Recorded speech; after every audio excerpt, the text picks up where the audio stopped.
Hello, this is Vidushi. We are going to discuss about project risk management in this video.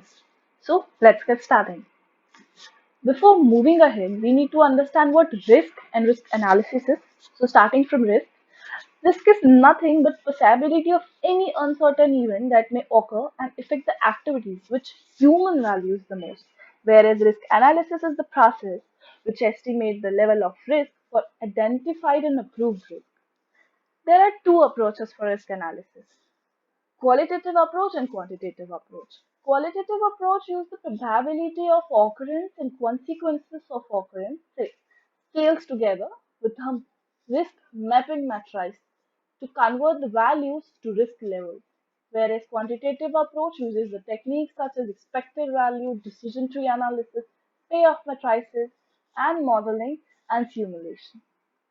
Now begins the main topic for discussion, that is managing risk.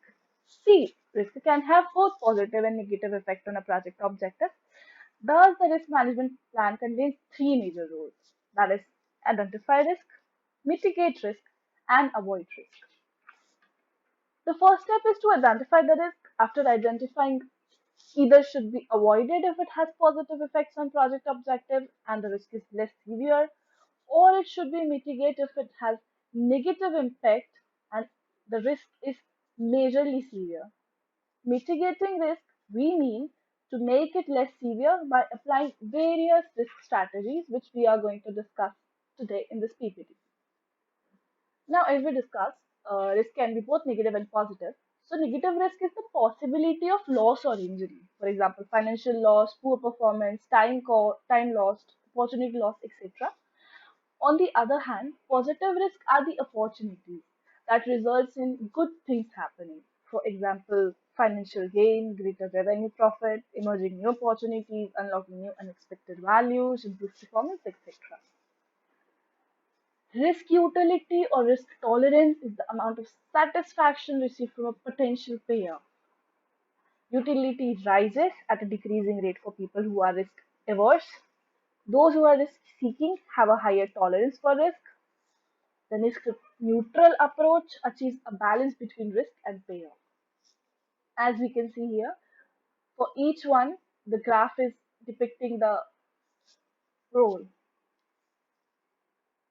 Moving ahead with project risk management. Project risk management includes the processes of conducting risk management, that are planning, identification, analysis, response planning, and monitoring and control on a project. We're going to discuss each one of them in detail. As we can see here, these are the following processes which are involved in project risk management. That are planning risk management, identifying risk, performing qualitative risk analysis, performing quantitative risk analysis, planning risk response, and controlling risk. Discussing each one of them in detail, starting with plan management.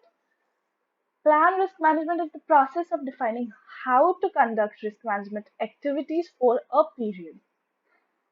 The risk management plan includes the following, that are methodology, roles and responsibilities, budgeting, timing, revised stakeholders tolerance, probability and impact matrices, and at last risk categories.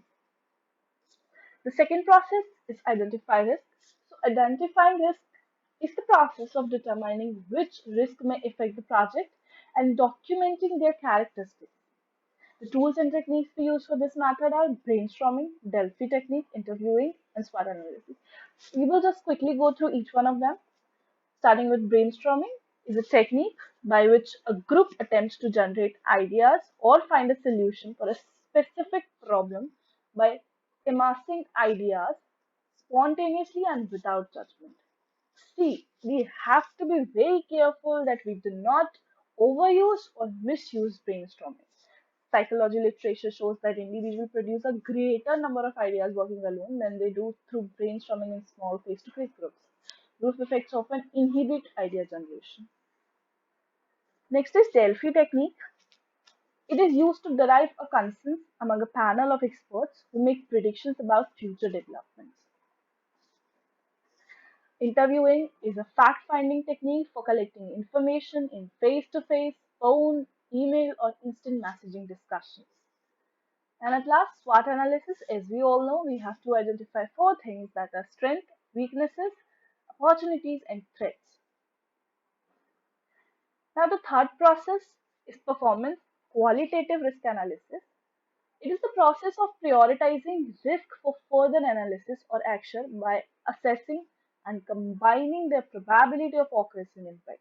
The tools and techniques we use for this method are probability impact matrices, the top 10 time item tracking, expert judgments. We will just quickly go through each one of them, starting with impact matrices.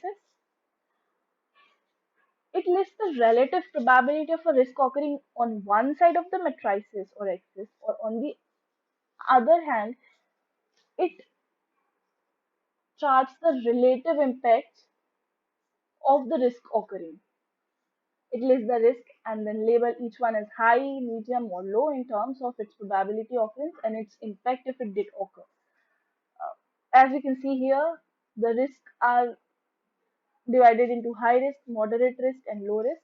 And the formula which we will use for calculating the total risk score is risk probability into risk impact. Next is top 10 risk item tracking. So it is a qualitative risk analysis tool that helps to identify risk and maintain an awareness of risk throughout the life of a project. It establishes a periodic review of the top 10 project risk items. As we can see here in the example. At last, watch list. So it is a list of risks that are low priority but are still identified as potential risks. Qualitative analysis can also identify risks that should be evaluated on a quantitative basis. Now, the fifth process is perform quantitative risk analysis.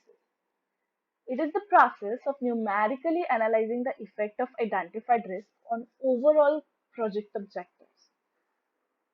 Performance quantitative risk analysis is performed on risk that have be prioritized by perform quantitative risk analysis processes. The tools and techniques which we will use are data gathering and representation techniques involving interviews, quantitative risk analysis and modeling techniques, sensitive analysis, which helps to determine which risks have the most potential impact on the project, and at last, modeling and simulation.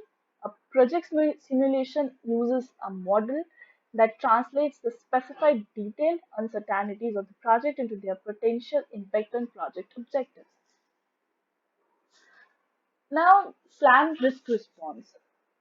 Planned risk response is the process of developing options and actions to enhance opportunities and to reduce threats to project objectives. The tools and techniques which used are strategies for negative risk or threats, strategies for positive risk or opportunity, and contingent response strategies. We are going to discuss each one of them in detail now. Starting with strategies for negative risk, we use four strategies for negative risk that are avoid, which eliminates the cause of risk, mitigate, which reduces the probability or impact of risk, accept, that is contingency plan for the risk, and transfer, have third party taken responsibility for the risk, like insurance. Now, strategy for positive risk opportunities. We are going to use four strategies for positive risk that are exploit, that it ensures opportunities is realized, enhance, increases the probability or impact of opportunity, accept, and at last share, that is have third party take on responsibility for opportunity. Now the last process is monitor and control risk. So it is the process of implementing risk response plans, tracking identified risks, monitoring residual risk, identifying new risks, and evaluating risk process effectiveness throughout the project. The tools and techniques used are risk audits, that are risk audit examine and document the effectiveness of risk response in dealing with identified risk management process. Reserve analysis compares the amount of the contingency reserve remaining to the amount of risk remaining at any time in the project in order to determine if the remaining reserve is adequate. Risk reassessment, variance and trade analysis, technical performance measurement. Who is the risk management officer of your company? The first step towards initiating risk management planning is to assign an officer who will have the following duties: scheduling meeting regularly, setting the agenda of the meeting, inviting the relevant people, facilitating the meeting, documenting the minutes of meeting and circulating it to all parties concerned before the next meeting, ensuring that all tasks and actions discussed have been implemented within the stipulated time frame. That's all for this. Thank you.